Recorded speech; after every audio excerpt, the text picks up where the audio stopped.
Morning, YouTube. Morning, TikTok.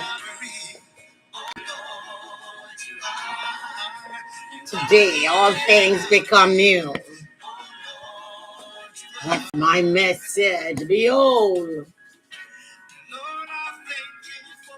if any man be in Christ today, he's a new creature. All things are passed away, and behold, all things become new. All your things become new today. Wigs after wigs after wigs, until I braid my hair. Good morning, good morning, good morning. Good morning. Don't forget to press the like button. I don't have to pump you to press the like button for me. Good morning. Good morning. I'm sipping my tea in my Queen's cup.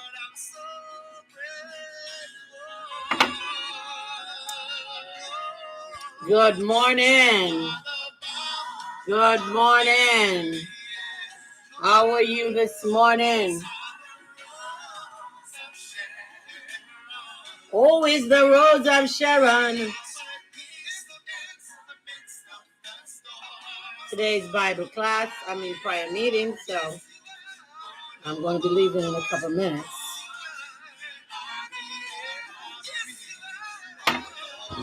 You know,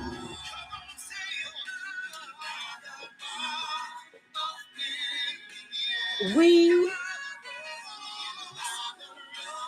mothers, grandmothers, we have to teach our children to be smart, to be vigilant. And it seems like we are not doing that. It really, there was a young girl I saw on here last night. The young girl said she met a guy online somewhere. I don't know if Facebook or wherever. And the guy was hot. And after talking to the guy for a week, 1 week, the guy said they should go to the movies.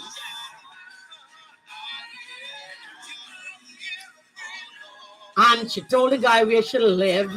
And not one red flag.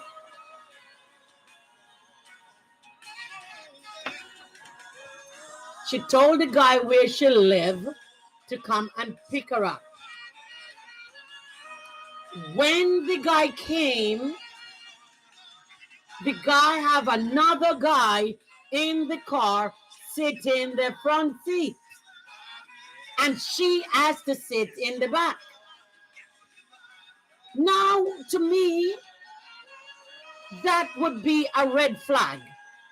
You come to pick me up the first time and you have another man in the car with me, one woman, I won't be leaving my house. She get in the back and she sit down. She said she sat and her face wasn't comfortable.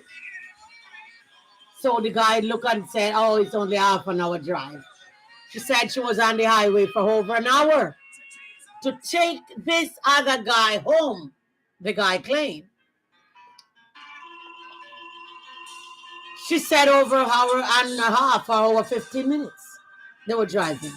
Then she get to the guy house. And her boyfriend, instead of dropping him off, the guy off, he get out the car and tell her to get out the car to go in and chill for a while. How many red flags do you need? And that's why our young people are missing all the time. Because it's like we're not teaching them anything. The girl get up and went in the house with the two men. She's the luckiest girl I've ever seen. Went in the house with the two men.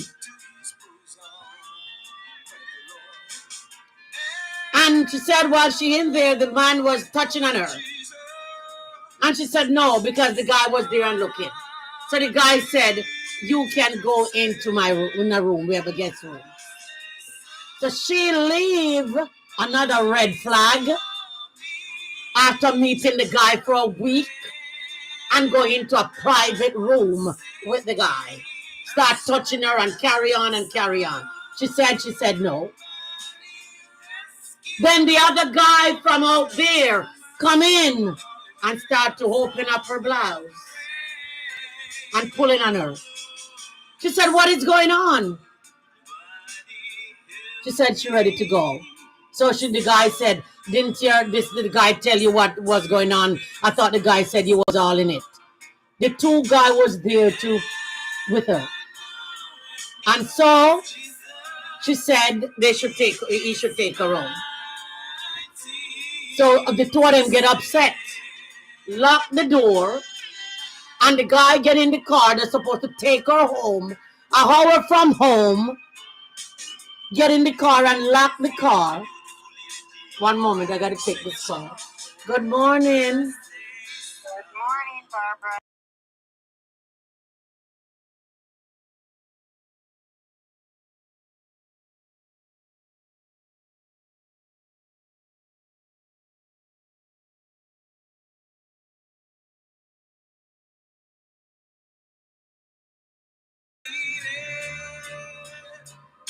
She said her guy shut the door of the door of the car so she couldn't get in the car and begin to drive off. She said she thought he was joking and he was going to come back. The guy leave her there in an area an hour away from her home that she don't know. She said after sitting there, the guy locked the door and gone, and both of them left. And I don't know what she mean. The guy locked the door and gone, because even if he did lock the door, I wouldn't go back in that house. Too much red flag. She got to get on the phone and call her mother. So the mother take 45 minutes to get. All along, she been sitting out there in the darkness. The mother take young girl, and you don't know better? The first red flag is you don't get in a car with two men. Even if it's a taxi, you wait for another taxi.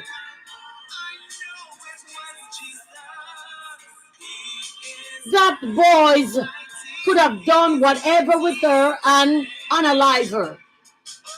Nobody would have known because she's an hour and a half away from home.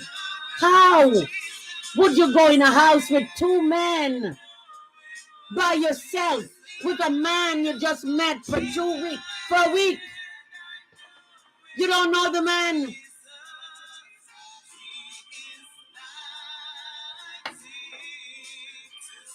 And you're going to go into a house with two men that you don't know. How can you be so naive? Aren't we teaching our children to be street smart? Church is not what it used to be. You may have seen some struggle. I know all young girls want to be hookup or play hookup, whatever they call it. But you know something? All young girls should stop being so desperate. All young women should stop being desperate. Because when you're desperate, you lose your life. When you're desperate, things happen. Because this is desperation. How could you get in a car with two men? How could you go in a house with two men? How could you go in a room with two men? What are you asking for? You don't know the man, you just meet him for a week. I don't even think a 3-year-old would do something like that. Much more a big girl. 21 or 23. Your mother don't tell you these things? And even if your mother don't tell you, even if your mother don't tell you, or your father don't tell you, that's something that you should know. You look on the TV all the time, computer, TikTok, everywhere, and see what is going on. Young girls are missing. Oh my God. I said you should know better. You really should know better than that.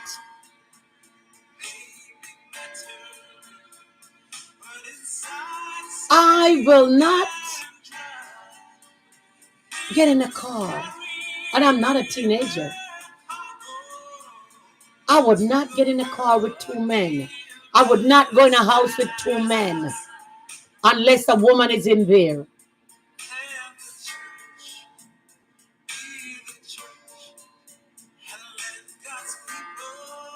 This young girl has a friend and she has a boyfriend. And what she did, set up the boyfriend to go and abuse her, give her a lot of alcohol to drink because she never known the man before. And the man go and do that to her. Her friend, you don't do that kind of thing. Young girls, you don't do that.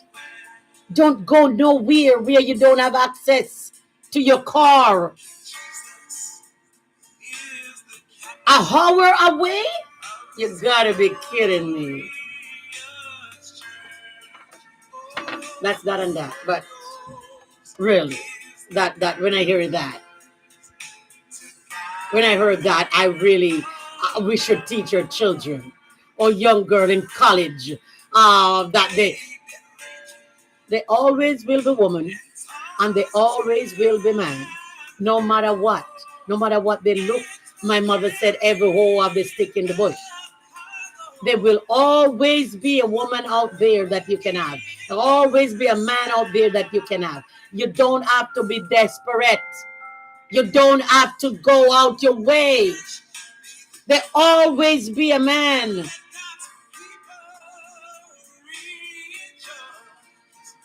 And stop looking man on the internet.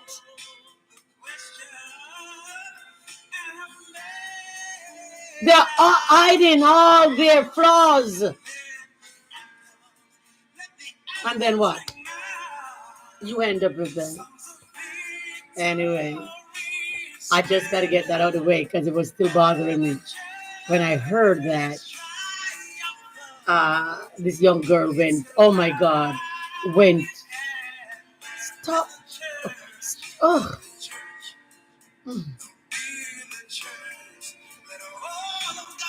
And maybe she's listening. I have a sister like that. She'd love to follow man go up and down and then say the man abuse her. She love to, oh, come with me. Oh, come in this hotel room. Oh, there's a job in here for you to get. And I'm going to follow you? Not me. I would not follow anybody anywhere. Not me. My sister follow them everywhere. It's not good. You don't do things like that. You're putting yourself in jeopardy. You are young. You're young. And I know some people are naive, but come on. Get a smart book. This morning I saw somebody was reading the Genevieve Bible. And I'm so happy because the Genevieve Bible was before the King James Bible. And the Genevieve Bible is a little bit different from the King James. And I love it. Because we got to read all these books in order to realize that the books are written by man for man purpose. And we are just in that book, the book. Some of us love the book more than how we love God. But today, all things become new.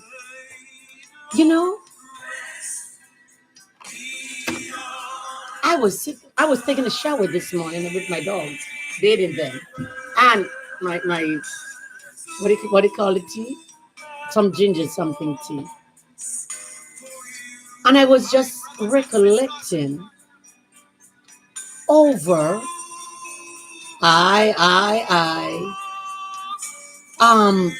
over the thing. When my husband passed away, I was young girl. I was in my 30s. Good morning, my darling. And I was just thinking how the Lord snatched me from a branch from the burning. People would drop in like fly because that was in the years of the AIDS virus when it coming up. And people that I know they was just dropping. But the Lord said, I have something better for you to do. The Lord said, I don't want you to be that. Your husband gone. You're alone. You may fall in the same category because you don't know when the flesh calls where you're going to end up. You don't know when the flesh said where you're going to go or what's going to happen. You don't know you may in the clubs because I was going to club. I went to club. And the Lord said, this is not what I want from you. So in the club that night, somebody came there and having trouble on the outside and start using a pistol, pow, pow, pow, all over the place. I was under a table, little tiny table I was under. I don't know what that could do to me. I was under the table hiding.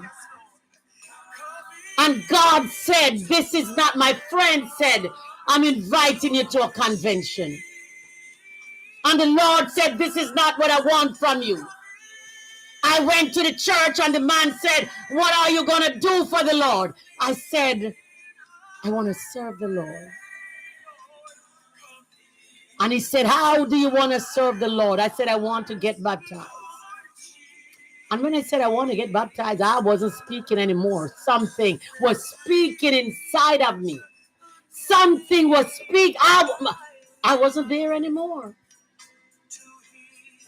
And he said, go home and come back in the evening to get baptized. Same day. And I went to the back where my girlfriend was cooking. She just passed away, I think, last year or the year before. And I said, I'm going to get baptized. And she fanned me away. She said, go sit down because you know that, I was there decked out in my, you talk about gold bangle. Bangle from here to my elbow. Chain from Mr. T didn't have anything on me. Hearing for how much places bore. I was young. And when she feel the tears hit her on the forehead, she turned around and she looked at me and she saw that I wasn't myself. I was crying. And she get up and she began to cry and hold me and hug. She's my mother in the gospel. And I said, I will never let you down. I will be your brightest star.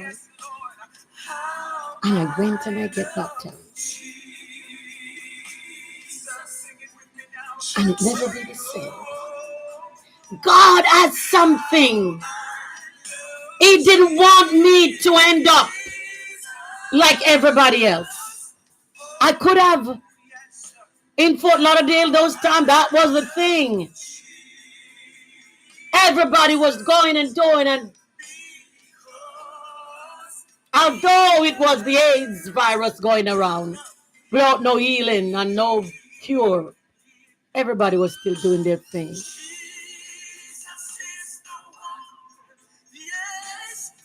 And I could have been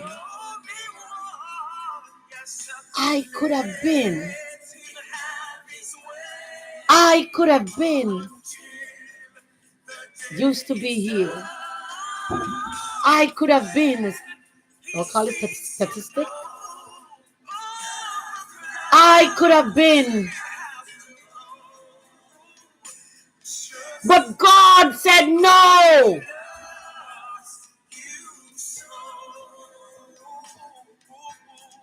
God said, not so. I will not have it so.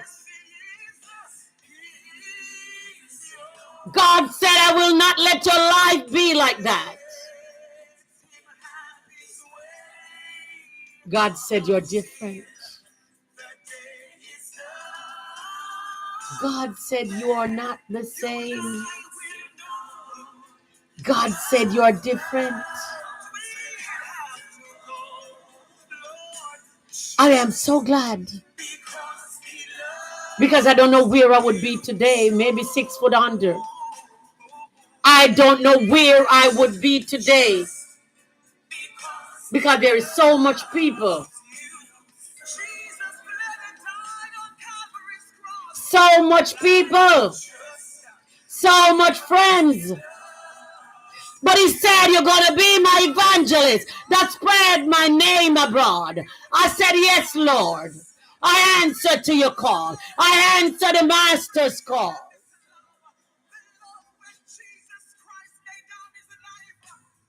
I will not leave you, God, until you touch me. I'll be a Jacob.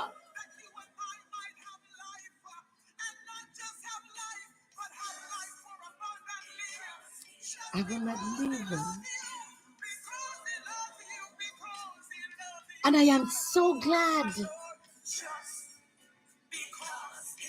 I am so glad. I didn't harden my heart.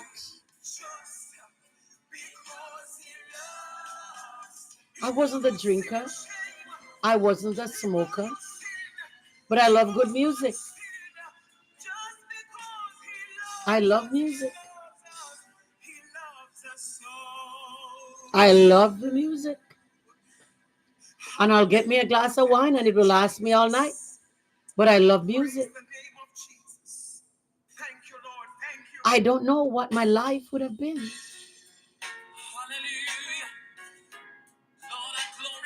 But I know what it is now. I am not the same. I didn't harden my heart when he called. I obeyed the master's call.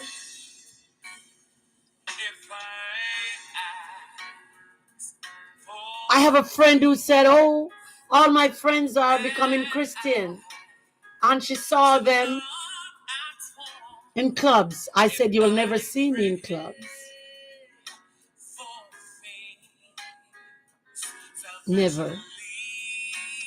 And I'm not going to sit here and tell you that it doesn't get hard sometimes.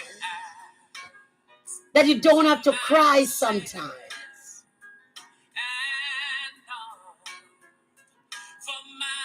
Because people put things in your way. That because if it wasn't the Lord on your side, you will be in the penitentiary sitting down. But God. So when God called, you don't know what he called you from. He called you out of prison. He called you from diseases. He called you out of bad company. He called you from a lot of things. You could have been one of you used to be, who is not here anymore. You could have been in prison sitting down. So you thank God for the life that he gave you. You thank God how he saved you.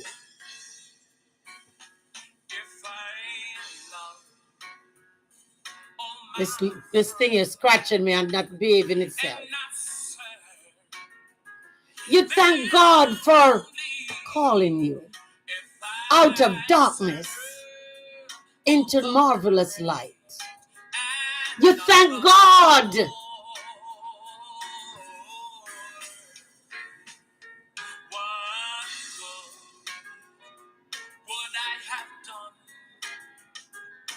you could have been anybody.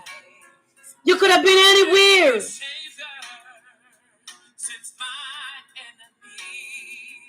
and give me the wisdom to raise three beautiful children by myself. Never, I don't have a man, just me. I worked, I worked, and I worked. I worked and worked to school and to college. No, I don't have to give them anything. I don't have to do anything. They have their homes, beautiful homes.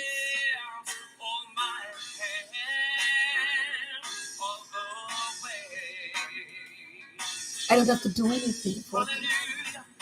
They make their own life. I raise my son, and everybody keeps saying when a woman raises a boy,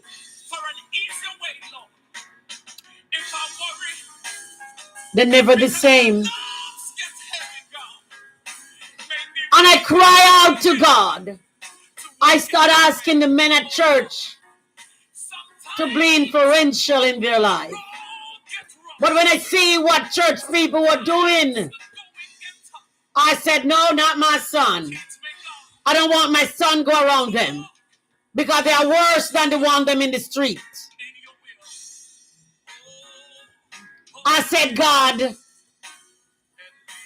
this is your children that you give me. I'm presenting them back to you, God. You know how to raise them because you gave them to me. They are in your hands, Lord. You take control.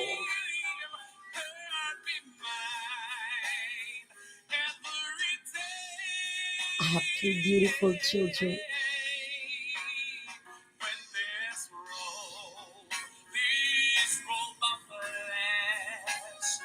My son, we talk every day. And when I talk to him and see the wisdom that he has, tears run out my eyes. We can do it.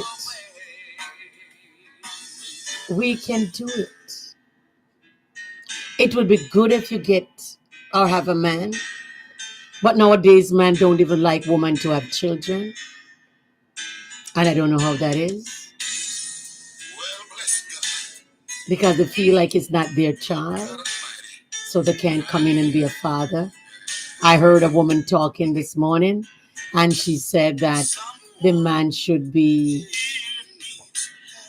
example for the boys in the community, and men don't want to do that, saying it's not their child.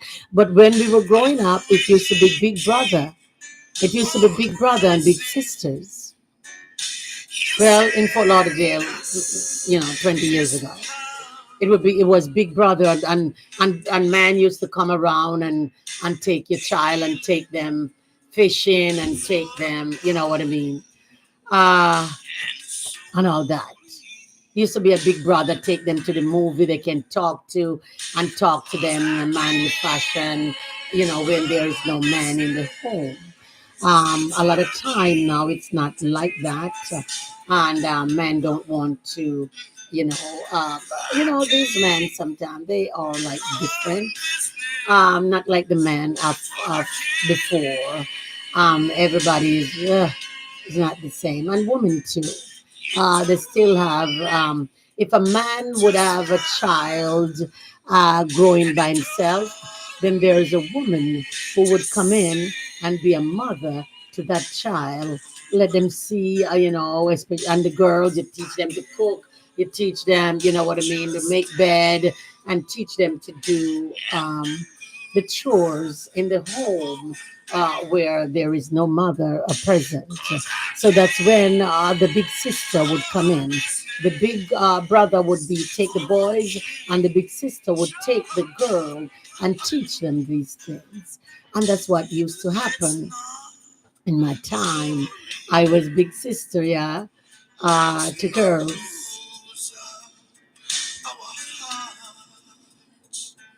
But Those things don't happen anymore. And they should bring out that. And when we got love in our hearts, that's when we can be the big brother and the big sister. Love for one another. Because you know something? These children were not asked to be born. And despite the circumstances they were brought in the world in, they still deserve a chance. It better you don't have them or do things to get them than abuse them because they are God's children. They're God's children. People looking for children every day to adopt. And I wouldn't have my children and give them up. I really wouldn't. I don't care how much of them. My mother has 11. I don't care how much of them I have. I will keep them all because I love them all.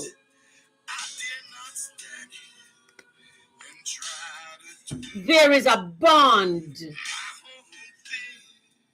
There is a bond between a mother and a child. And you will never understand it. You can never understand that bond. Anytime something wrong with your child, the first thing a mother holds is the belly. Your belly pain. The first thing the mother holds is their belly. You feel it all the way to the bottom of your belly.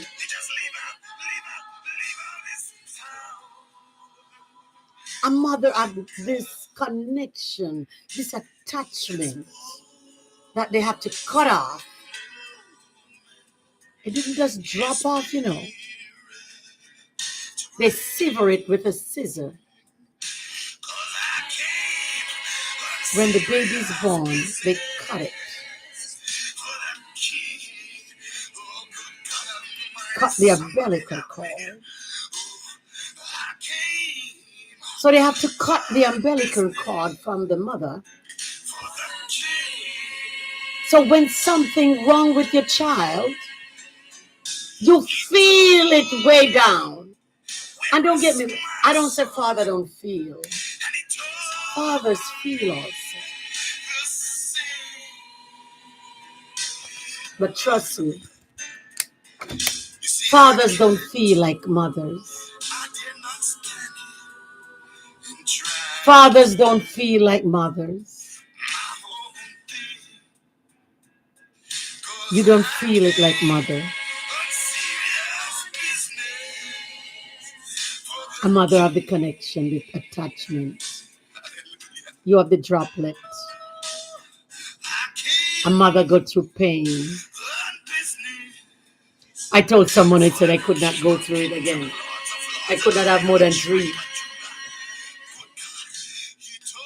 Because all that sticking out and then the pain. My son was 2 weeks overdue. I have an Italian friend and he was walking me up and down, up and down. And he come in the evening and he walked me up and down because the baby would not drop. Not knowing that the cord was around the baby's neck. Almost died. The cord was around his neck. And I went to the hospital so many times. And now I realize what it is. And they said, you're not ready, you're not ready, you're not ready. Baby was 2 weeks overdue and they did not induce labor. My doctor said, oh, you're not ready, not ready, not ready.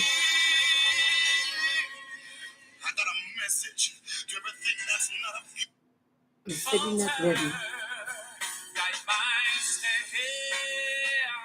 He said, you're not ready, you're not ready. And that was it.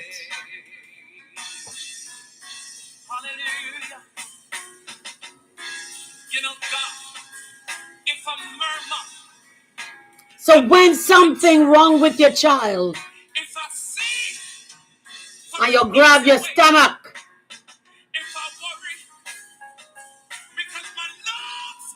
So we have to be mother and father. Hillary Clinton said it takes a village to raise a child. And it does take a village to raise a child. I know we don't want anybody to say anything to a child. We don't want you to abuse your child, but something motherly. If you see them doing something, you can speak to them.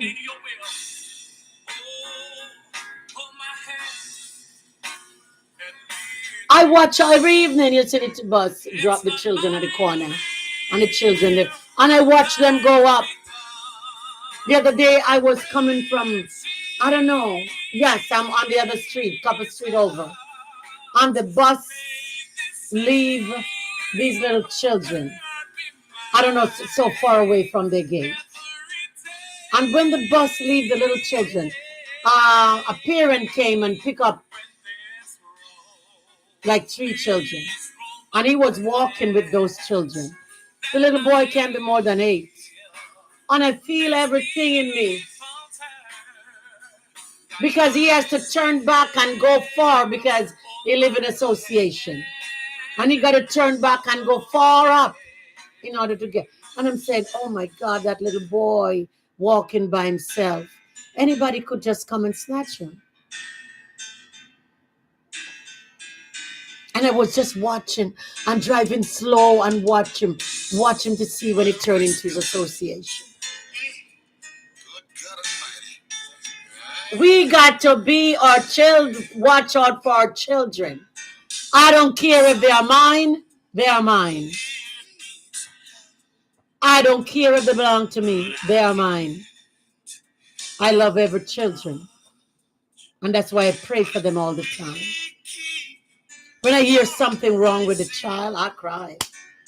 I don't care where he lives, especially the young little ones. And that's why I talk about the naiveness of the young people.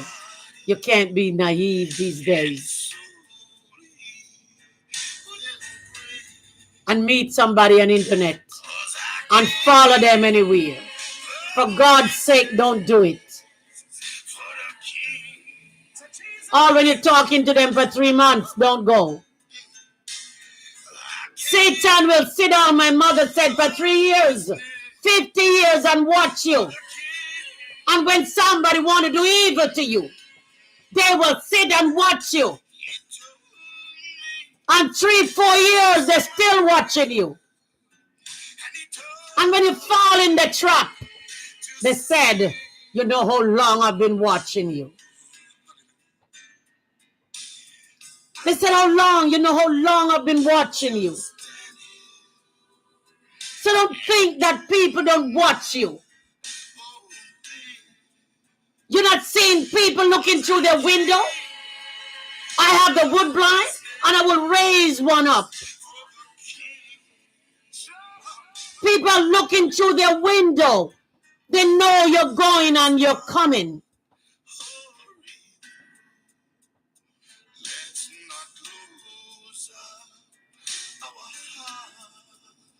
They know you're going and you're coming.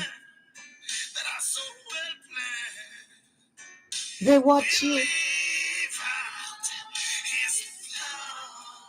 Especially these young girls dress up themselves with all the lashes and the hair and all these things. Long hair down on the bottom. And they really look good, nice shape. You know what I mean? Nice, tight, short dresses. They are watching you. They are watching you. And why you think they make moves for you? They know that the older people are smart. They can't do that. They will not pick up an older woman with 3, 4 people in a car and she go, oh no, I'll catch you next time. But they do it to a young girl. Oh, come on in. I'm going to drop my friend down the corner. And you walk right in the trap. Why? Because you meet him a week and he tell you sweet nothing. Because you're old. We heard all the sweet nothing before. We hear all those things before. No matter what, you can tell me I know it. I heard it. Been there, done that. I wear all the fashion before. And that's why it doesn't mean anything to me. Short shorts, tight dress, short dress, mini dress we used to call it. Bell bottom. They call it flare bottom. Been there, done that. I've been through it all. So you cannot fool me. You cannot come and tell me to come in a house like Jeffrey Dahmer with 50,000 lock on the inside and I won't know that you have a lock. No. You will not take me into a house and shut the door. No. Why we have to go into the house? Why can't we talk here? No. I have to look into things before I found myself in the trap that I cannot get myself out. Because once you're in a trap, you cannot get yourself out of it. You can't get it out.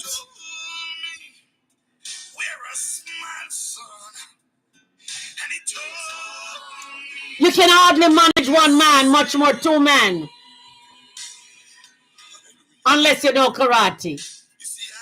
How are you going to manage two men as one woman? Don't do it. Young girls, don't do it. I had was to say that this morning. Don't get in a car with two men. No matter how you know them, especially you know them for a week. That's not a good thing. So much of our young people are missing. And you don't know where they are. Because they are meeting all these people in line. They are meeting all these women, these men in line.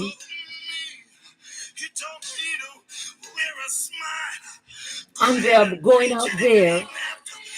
And some of them are not who they say they are. I heard another woman said this man was talking to her and went to search up his record. He has so much abusing woman. Even his mother. He drunk and beat up his mother. And I said, you are the good one. Because you first search them out. Now you can put the number and see who owed the number. You can find out everything about them. The same man. You can find out everything about a woman. How much they're worth. You can find out everything. I can find out where everybody lives.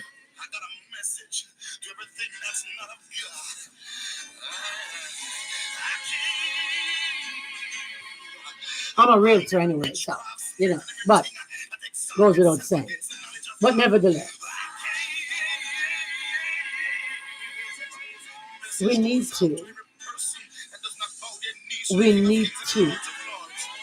be cognizant of the fact that is not everyone loves us. I know it's not everyone love me. You have some people hate me and don't know me. I don't like some people and I don't know them. You just see people and you say, I can't stand it. We all have that trait. We have that trait.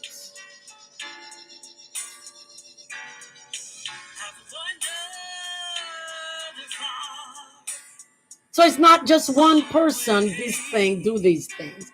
Everybody, we are human. We are frailties. We are human. We got blood run through a vein. But you got to be careful.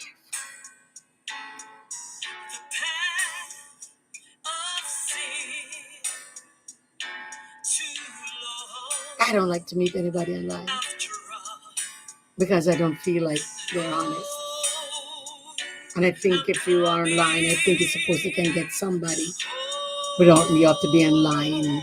Wherever you live, there's a lot of women. Wherever you live, there's a lot of men. You must can get somebody where you live. People go on vacation. You must can get somebody that you can see. opposed to meeting them in line and lying to them. And then when they found out, then it caused some ruckus.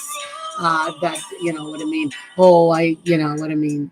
One woman come and says, who did I marry? You know what I mean. You don't know. Who do you hook up with? Who do you marry? And now you see everybody coming in and saying, who do you? You know, I heard a man said we can't have anything. You really can't have anything, especially on TikTok. You can't have anything. You can't have anything. Everybody coming out now, who did I marry? Because they see the woman is shining and getting things and all that. No, everybody wants to cut it in half. You can't have anything.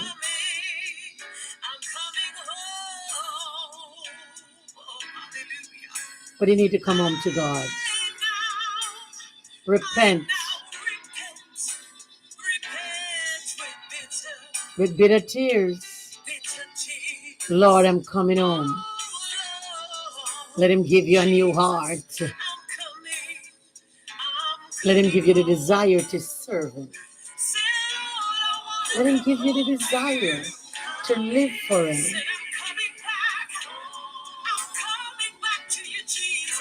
Let him give you the desire to live for him.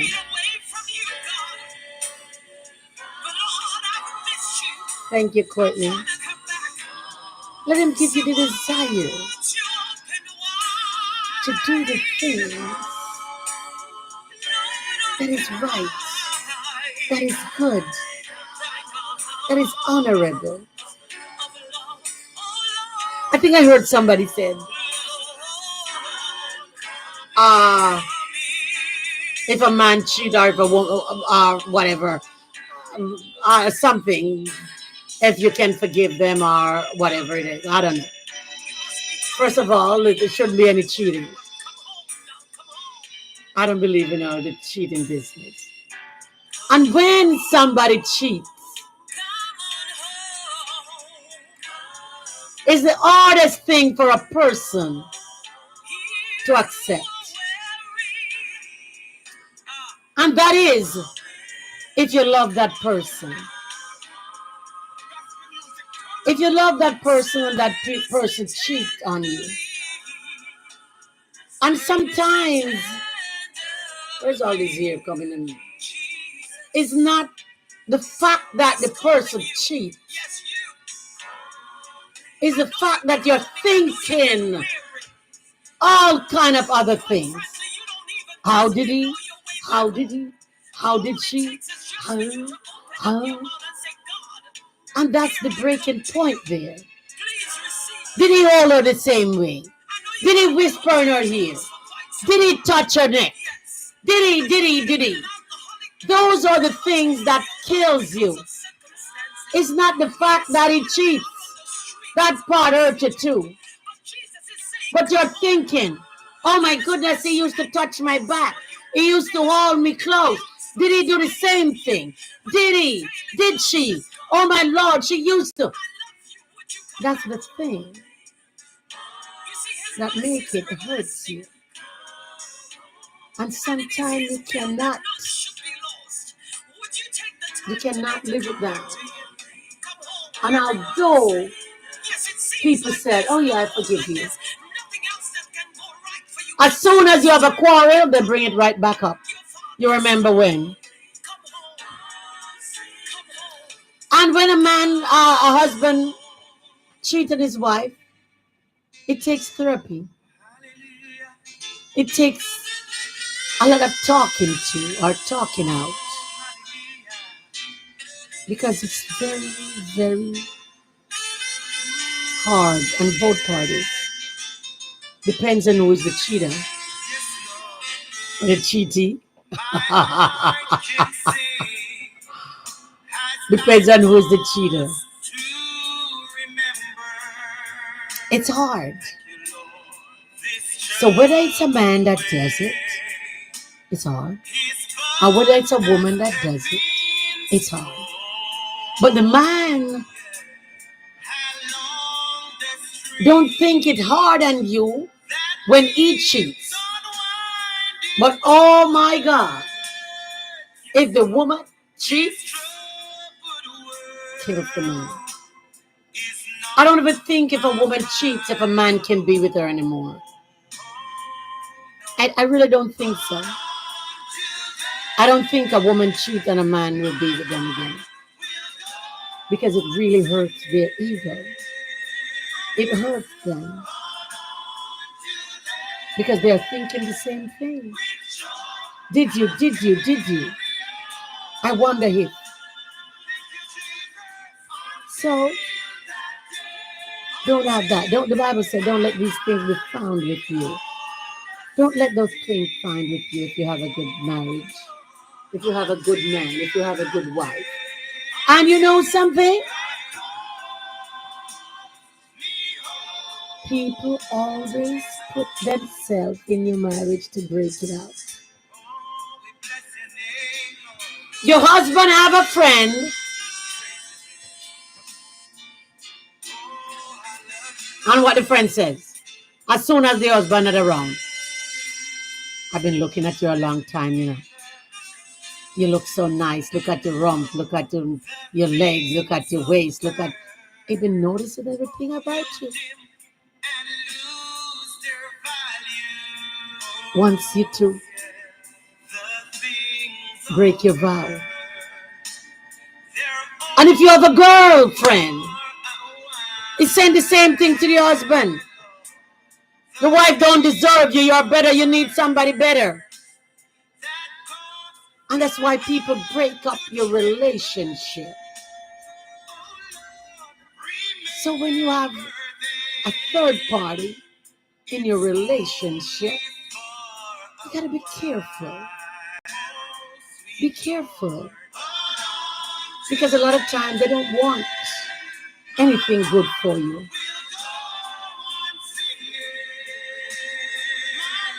They don't want anything good for you. How could you have it and they don't have it? So they will make up all the lies and tell your man and tell your wife and that you're doing. Oh, I just passed your wife down the street down there and she was talking with couple. I just passed your husband and he was having lunch with. Not knowing that your husband already told you that he was going out with his work colleague to have dinner.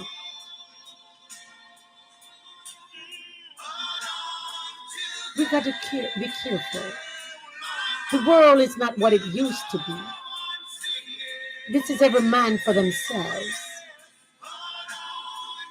Every man for themselves. And a lot of time you see that man have that woman and you want them and you don't know what it takes and to keep a man or to keep a woman. You don't just go and rough and do and you know. It takes patience. It takes communication. You're looking at the outward appearance, but that man and that woman been together from school days and they love each other. But there you go, are trying to come in the mix and break it up, causing friction, telling them you see, well, and telling lies. So we got to be careful, vigilant. We got to put on our watchful eyes. Don't let any man or woman come to your house if you're not there. Sit in the garage. I am a grown-up woman here and nobody come to my house and come inside. I said my neighbors are all there watching and see people coming in my garage and thinking that I'm, you know what I mean? No, I'm in my house. Sit in the garage. Let everybody can see you. I don't care how hot it is in the garage.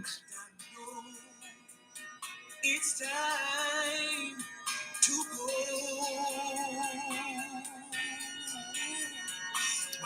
I don't care how hard it is, because I have a reputation. I have a reputation to protect, and I don't want anybody to mess it up.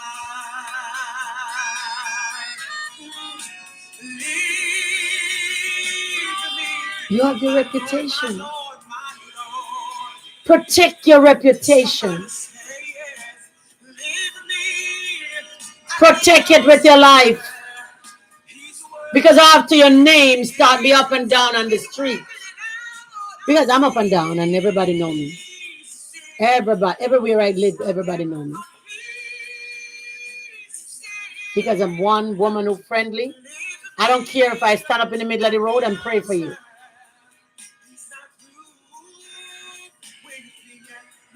I'll stand up in the middle of the road and pray for you. And every morning I go and walk my 2 golden retrievers.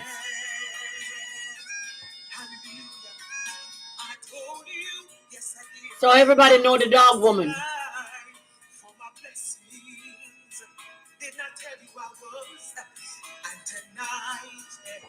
So I'm not going to be ruined then.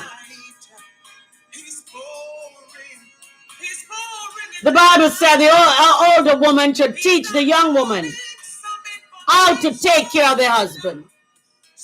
And that's what we do. That's what we're supposed to do.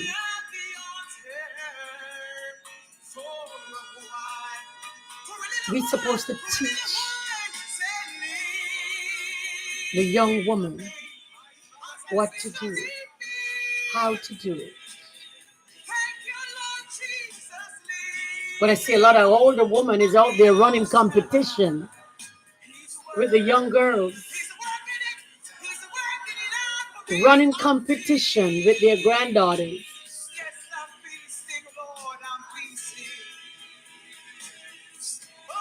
It is not competition time. It's already done.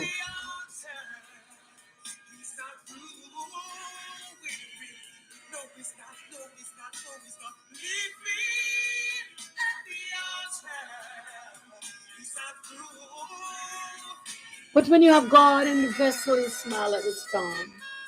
All things become new is a phrase from the King James Version of the Bible, specifically 2 Corinthians 5:17. And it said, the verse reads thus, therefore, if any man be in Christ, he is a new creature. Old things are passed away. Behold, all things become new. Is all things new in your life today? Is all things become new today?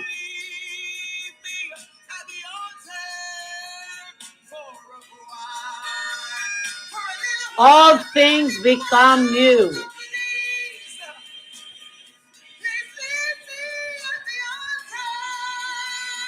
You do things differently. You shake off the whole man. You shake off the smoking. You shake off the drinking. You shake off the cursing. You shake off all of those. Shake off the womanizer. Shake off the man business. And you look to God, who's the author and the finisher of your faith. Although some people are still in church and they're still playing the field. They're still doing their thing.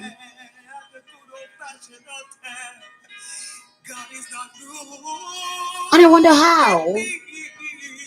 Maybe they feel that God is not seeing me, so I can do anything. You seen Dubai? Flood. Buildings are falling. Trees are falling over, toppling over. You don't know, my God, when God is going to rift.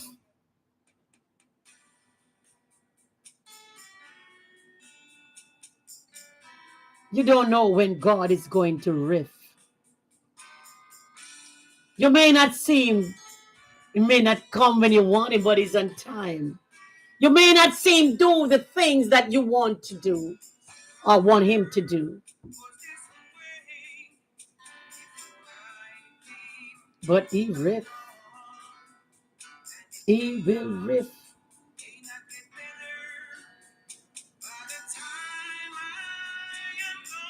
He said, you can have the silver, you can have the gold, but my glory I will not share with another. Why do we see fit always to bother the things of God? And we think we're just going to get away with it. Why do we feel that we can just do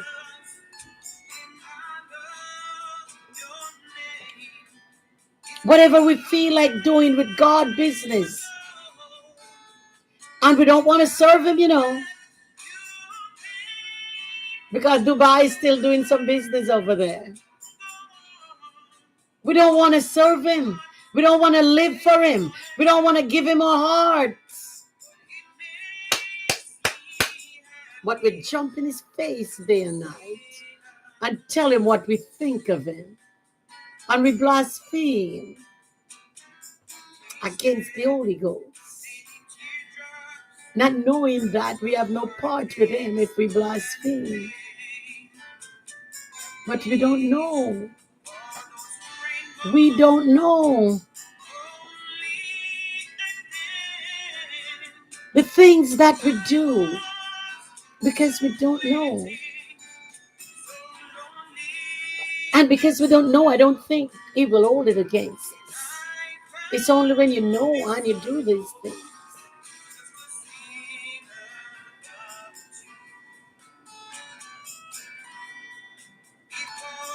It's only when we know and do it.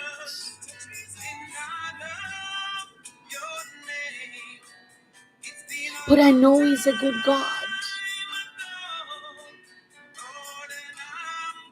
And don't sit there and say, oh, what kind of God will take your children under God? And look at all the children that's suffering.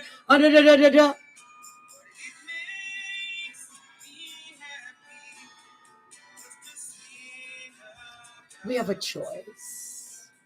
God do not give us one choice.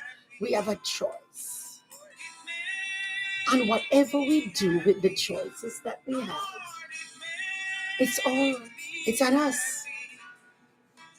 So when we make the mistake, we go and blame it on God. I think I heard my pastor said Sunday that his daughter went and get married to a man, and then she come and said, why didn't you stop me from making this mistake? When we make the mistake, we blame it on God. We didn't ask God for permission when we were doing it. We just went head first down in it.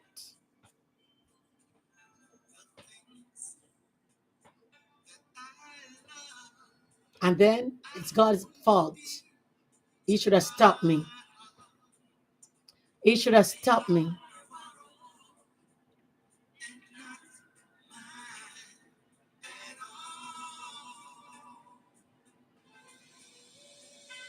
But there is coming a day when we have to give account for everything we do. Remind me, dear Lord. Come on and roll back the curtain of memory now and then. As I said, I have to go to prayer meeting, and I feel like I have to be at prayer meeting all the time. So it's 9:45, and I'm going to be going. Have a great day. Thank you for listening to me. Thank you.